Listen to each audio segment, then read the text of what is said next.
Good morning and welcome to my YouTube channel. So this morning what we're going to do is we're going to wander up to Glen Lednock Dam, but I'm not going to go up to the top of Glen Lednock Dam because it's nearly 1,000 feet. What I'll do is there's actually a set of falls called the Spider Falls, and those waterfalls work their way up to the base of the dam. So follow me on my journey and let's see where it takes us this morning.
So a wee bit of history about Glen Lednock Dam. The dam was actually built in 1957 and it's actually quite unique. There's only 2 dams in Scotland that are diamond shaped, and the reason that Lednock was built and designed that way is it sits right beside the Highland Fault, so it's to protect it from any earthquakes, because this area where we live in is regularly having earthquakes. In fact, there's an earthquake house actually in Comrie, and that detects the tremors, and we had one recently last year that we felt in our house, so we didn't know we lived on the fault line. So what I'm doing is I'm walking now down to the bottom of the River Lednock to then start and work my way up towards the waterfalls. So I haven't been in this area before, so we're just going to have a wee wander. I'll turn around so you can see what I can see.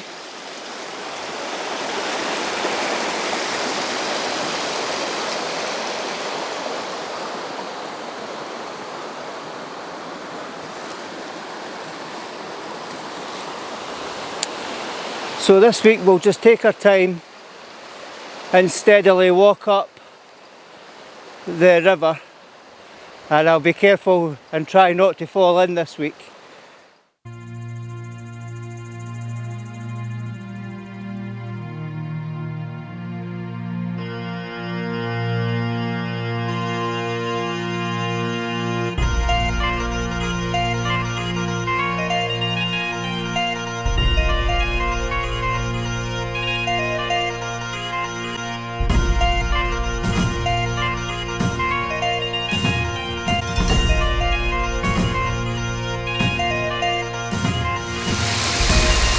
So I'm going to use this composition first of that small waterfall. I was trying to show you what I was doing, but there's absolutely no space here and I'm definitely not going to take any risks. So what I've done is I've set my shutter speed at 1/8 of a second. I'm just levelling off the camera. And in this composition what I want to do is get the small waterfall and the trickles coming down. I want to slow that down. There's no need for a polarizer because the sun's not come up yet, it's slowly coming up behind me. And I want to get these rocks as foreground because the green on the moss is really, really nice and it'll come up really vibrant in the photo. So I've got the ISO set at 160. So what I'll do is I'll slow it down to 1/4 of a second. reduce the ISO. So I've now reduced that to 1/4 of a second, reduced the ISO to 100, still staying at f8. I'm going to look at my photo.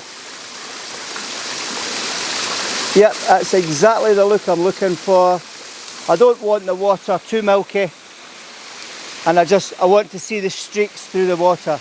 I've had to put on my wide angle lens because I'm too close for my normal lens, and what I'm going to now do is take a shot of that waterfall, and I'll try and position the camera somewhere so that you can see what I'm doing.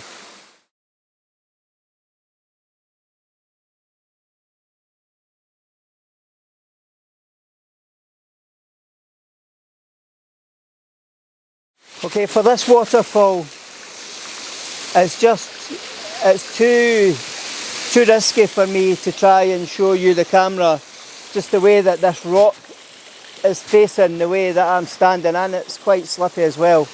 But what I'm doing is I'm focusing on those falls.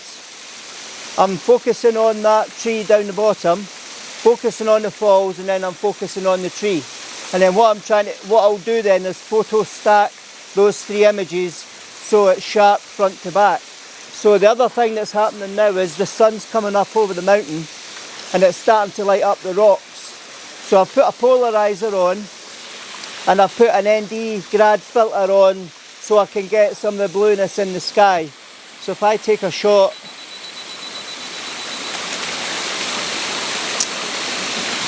so you're not going to see what I've taken on the camera, but I'll show you now the photograph that I've taken based on the composition that I've just explained.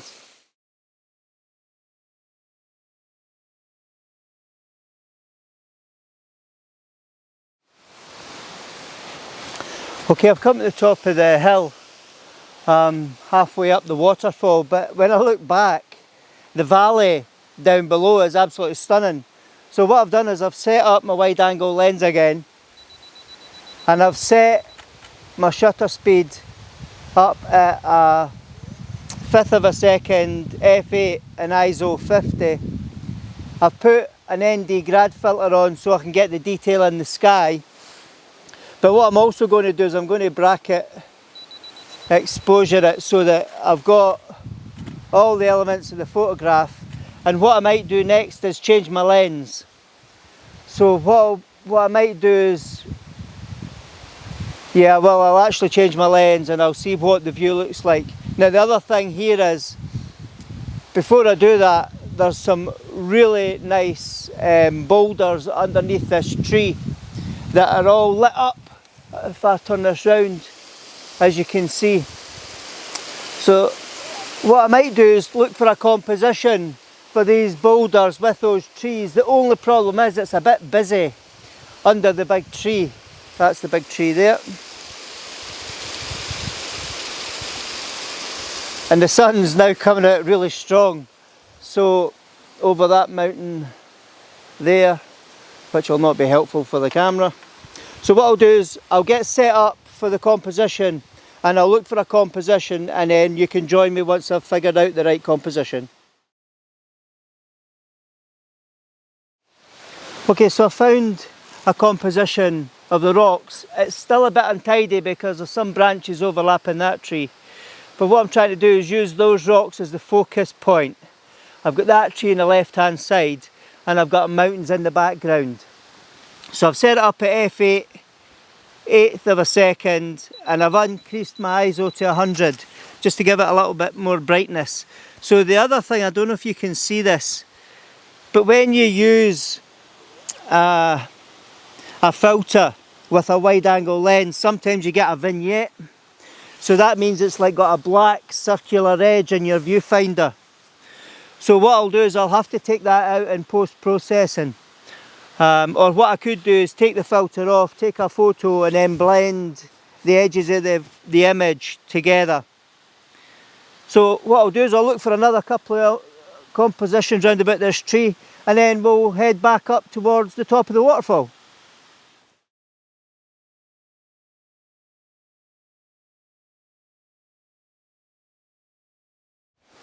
Okay, so I've switched to my big lens, and what I'm doing is I'm zooming down the Glen, and I can see Lord Melville's monument way in the background. So I've set up f11 ISO 100 and a 60th of a second, but I'm also bracketing because I haven't put any filters on. And then what I'll do is I'll use those 5 exposures from the bracket to bring the image together. So I'm just looking just to make sure I've captured the highlights, and that's exactly what I want. So yep, that's a nice shot. So what I'll also do is I'll look for other compositions, but to be fair, there's not that many. The sun's going to be blocked by the cloud in a little minute. So what I'm going to do is I'm going to walk up to the Mikina. What I can see is the top of the falls. There could be more falls above it.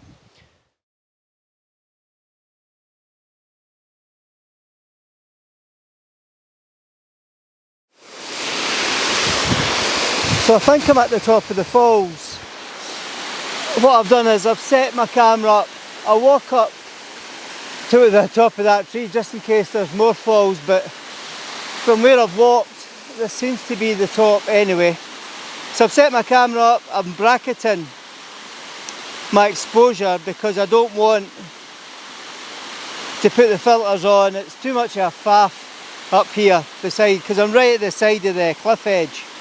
So I just want to get the photo. So the key thing about this composition is I've got the waterfall coming down from the top left hand side, and it's coming through my viewfinder as a diagonal. So the water's actually coming out at the bottom right hand side. So a couple of weeks ago we spoke about composition and a leading line. So what I want to do is make the eye come down and then go out of the photograph, but come out of the photograph on the bottom right hand side. So I'll just set that exposure, and then using the brackets I'll bring all the exposures together in post. Try that again. There we are. Now what I might do is, and I'll just do a quick HDR.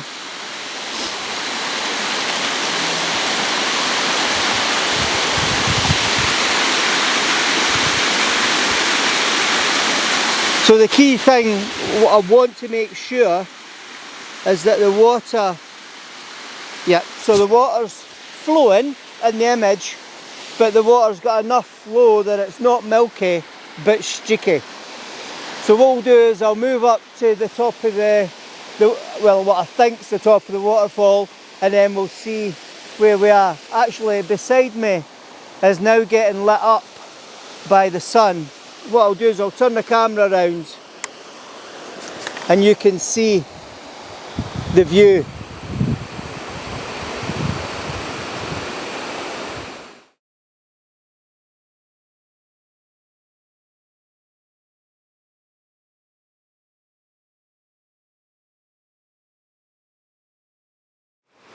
So I found this composition.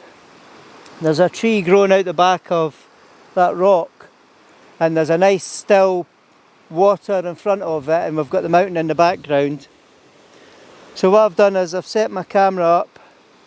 I've set it up at a 13th of a second, f11 and ISO 100. I've put the polarizer on because I want the polarizer to take the reflection off the water at the bottom of the rock. And hopefully that turns out to be a nice image. So I'll just bracket it just in case. But the sun's coming up nice and strong now, and the views are absolutely stunning. There's a wee waterfall down there. I'll just scout about and see if there's a good location, a safe location to try and take a photograph. And if I do, then I'll bring you with me.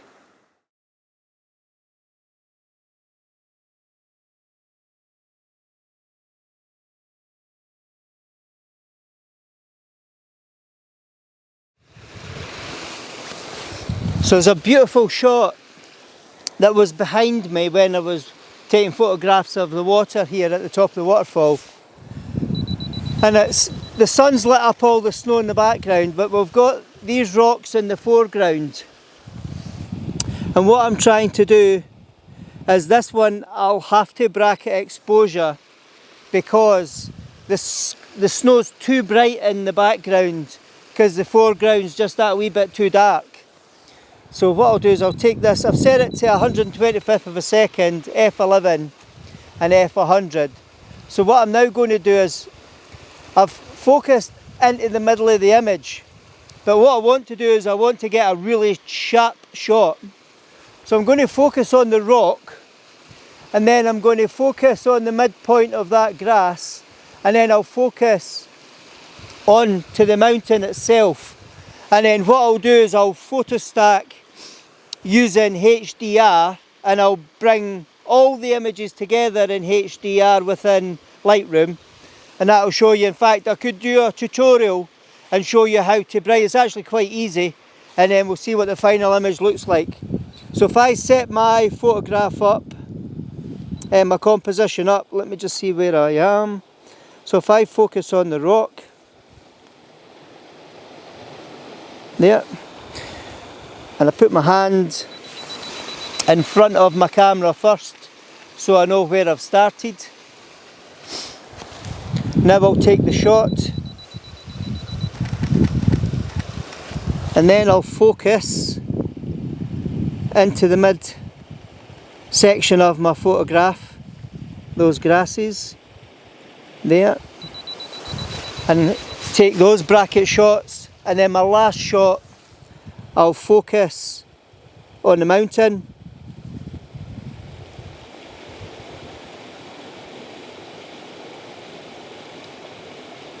and then when we bring all those images together, hopefully we'll have a pin sharp image from back to front.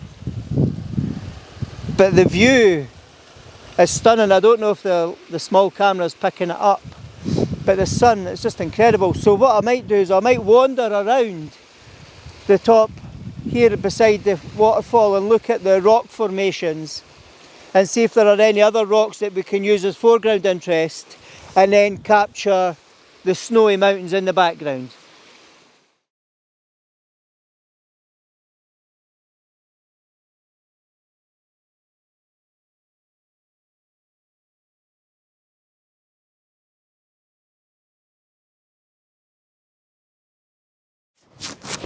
Well, I have to say I'm shattered.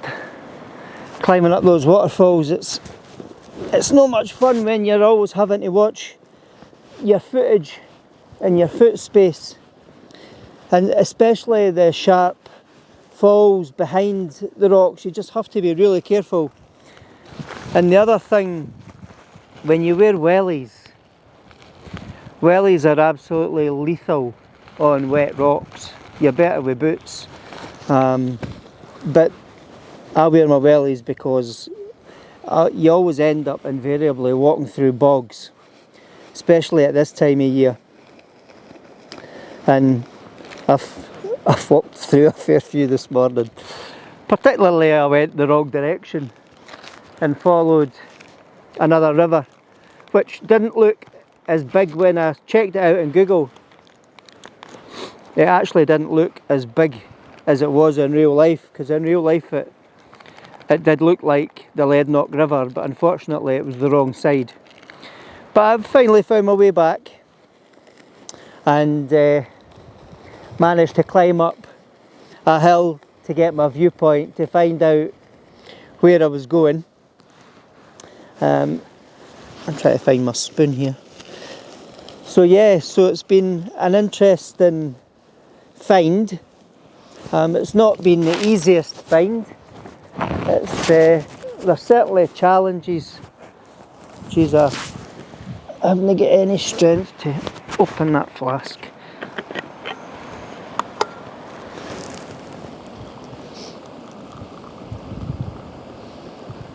The good thing is my water's hot, so it means my coffee will be nice and I'll get my breakfast bar. And then what I'll do is, once I've had this, I'll wander back down towards the car because there's loads of compositions on the way. I know you can see the snow and the blue skies come out. It's absolutely freezing, but it's glorious. It's absolutely glorious. I read last night that the wildlife, there's a lot of buzzards, the birds of prey, but there's also wildcats round about here. And the write-up also said that the wildcats are really, really shy. But obviously I'm not going to see any. And up here, I've seen a deer earlier, it ran past me. But no, I've had a fantastic morning. I've found another new location. I've seen these falls when we've walked up to the dam and always wondered how to get to them. I now know how to get up to them. What I might do is, as I wander back down, I might look for strategic places where I can get other photographs of some small waterfalls off the larger waterfall. And there's the base of the waterfall which I'll use to try and find my way back to the road that I joined originally. And we'll catch up when we get further down the waterfall. So I found this small waterfall on the way down. And as you can see, the waterfall from a compositional point of view, it's coming in from the top left, it's sweeping down. My screen's disappeared, I'll try that again. So it's sweeping down for the top left, it's coming down into the middle, and then it's flowing out of the image down on the right hand side. So what I've done is I've set my timer to 2 seconds. I've got shutter speed of 1/13 of a second, f11 and ISO 100. And let me see if I've got the desired effect. And yes, I've got the desired effect, so I'm pleased with that image. So let's see what else we can capture on the way down. I'm still looking behind the camera and I'm seeing such a beautiful scene. I need to try and walk. There's a fence along, a border fence over there. So what I might do is follow that border fence and then see if there's a composition with the mountain in the background. Because the mountain lit up with the sun is absolutely gorgeous. So I'll see how far I can get and see what image we can create, and you can join me while I'm taking that composition.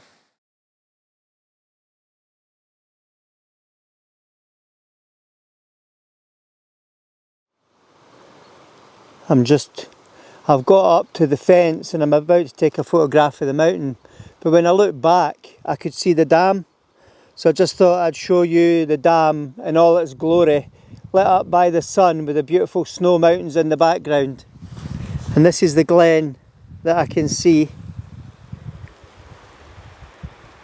and this is the spot I found where we're going to take the photograph.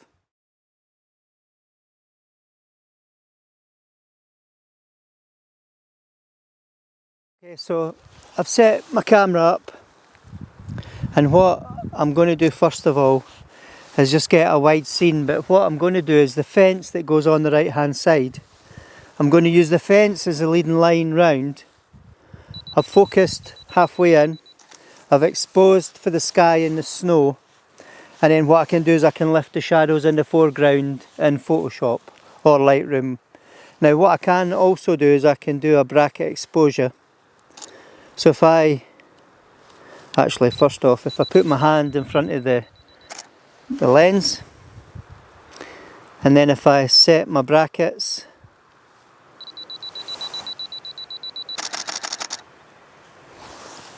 and then if I reset that, and then take a photograph of my hand, that's my bracket exposure, start and stop. So we also did a pano last week, and we did the tutorial for the pano on Thursday. You got to see it. So what I thought I'd do is another pano here and just see how that turns out, because it's actually screaming out. I'm just turning the polarizer just to make sure I've got the sky and the snow. So sometimes, there we go, sometimes with a polarizer and snow it doesn't always work, because it can turn the snow blue. So ideally what you want to do is get the snow as white as possible. But the other challenge you'll find when you're photographing snow is when you focus on the snow, the camera then starts to compensate. So what you then have to do is increase your stops and make your image brighter to stop the camera from compensating and going darker. So what I'll do here is I'm just going to set up this pano shot. I'm going to focus into the centre of the image. Let's just see. And then what I'll do is I'll take a series of 1, and I get a wee bit lens flare in that shot, 2. So again, all my settings in the camera are set to manual, so every single setting's exactly the same. So that way when it comes to white balance, hopefully I don't have any issues. Now the other thing I'm going to do in this pano, you've seen me do a 9-shot pano in the bully burn. So what I'm going to do is I'm just going to come down a wee bit further into the foreground, tilt my camera down, take my shot, and then go back 4 shots. And then what I'll do is I'll get I'll get a huge image out of this. Here we go. And while I'm taking this shot, over there, or over yonder as we say, there is an amazing looking old tree that's got a squiggle like stream or burn up towards it. And the tree's on a wall and it absolutely looks stunning, but it's a fair wee distance, and what I might do is do that another day. So that's me taking the pano. I think I took 8 shots, and what I'll do is I'll post-process that and I'll show you that image now.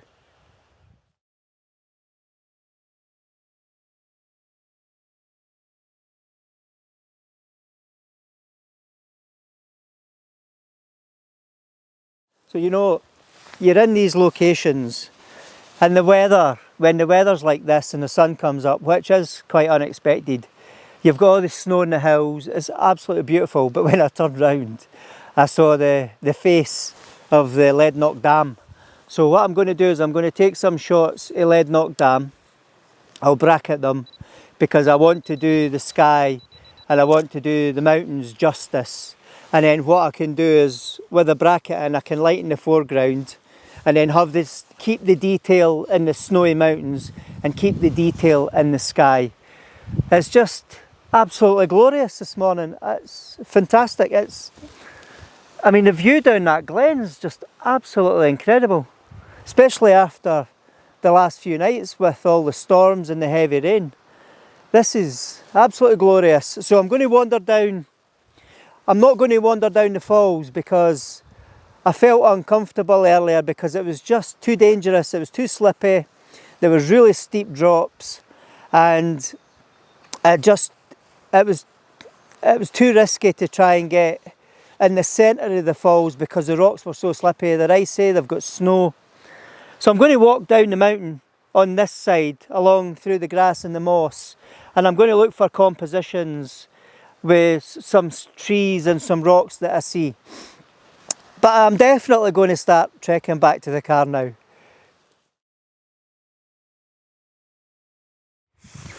So I'm trying to find an area in all this bracken where I can stop and get a cut. Oh, there we go. I've just found a nice composition for that tree. So, because what I wanted was separation away from the hills with the tree on its own in the rock. The only problem is the sun's went away, so I'll give it 5 minutes and see if the sun comes back, and then I'll take a photograph of that tree. So I've managed to find a composition for the tree, and I've managed to get separation for the tree away from the mountain in the background. So the tree's now got a clear blue sky, and now the sun's come out. I'm going to have to change my settings. So I'm going to have to speed up my shutter speed just so it's not too bright and overexposed, but the cloud formation above it is absolutely gorgeous. Oh, that's stunning. So what I'll do is I'll show you this image. I'm just going to take a bracket shot just in case, I need it. There's the sun away now. And then that'll help me. But the first shot I got when the sun came out for that brief second was absolutely glorious. And the cloud formation, the clouds keep moving, but at that point in time it was absolutely, it framed the shot really, really nicely. So I'll show you that image now.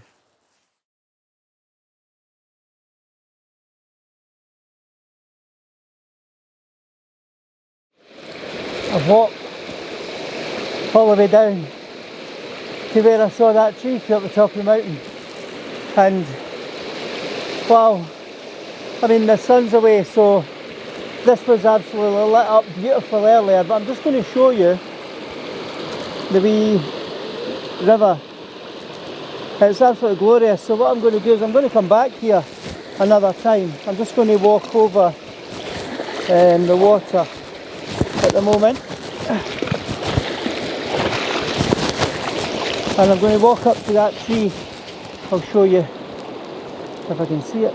There's the tree. So I'm going to walk up to that tree, see if I can get a shot, and then I'll definitely wander back to the car. So I found I'm going to take this tree as my last shot. So I'm going to focus on the tree. The sun's come back. I'm just going to increase the shutter speed here. I'm going to zoom in, see what kind of composition I can get. Because what I want is the trees quite, I want to get the snow in the background, but I also want to get that broken ground as a leading line from the bottom of the image. I'll just focus on the tree just now. And that looks pretty sharp already. There we go. So if I take that shot, I might do a small bracket, just because I haven't got any filters on. And then what I'll do is I'm going to zoom into the tree. So I'll zoom a wee bit more into the tree. Let's see, the only problem with the tree is it hasn't got complete separation. However, you never know, it might turn out to be quite a nice shot. Let me just bracket again, just a very small amount. But now the sun's come out again, it just lights up this glen, and the glen's absolutely stunning. So that's me, that's my last shot, I say for now. I am definitely going to wander back to the car now, because I found a wee single track road, and that wee single track road should hopefully take me back to the car. But again, wherever I look, it's absolutely glorious everywhere. But the beauty is, I know I can come back, and I know that there's certain areas and certain shortcuts. Rather than working my way up the waterfall, there's a path, a kind of tractor path that I followed down the mountain that I could then walk back up, which would make it a lot easier, and then work my way down the waterfall. So that would be much easier the next time round. So I'm just going to set my camera gear back up, and I'll catch up with you in a wee minute.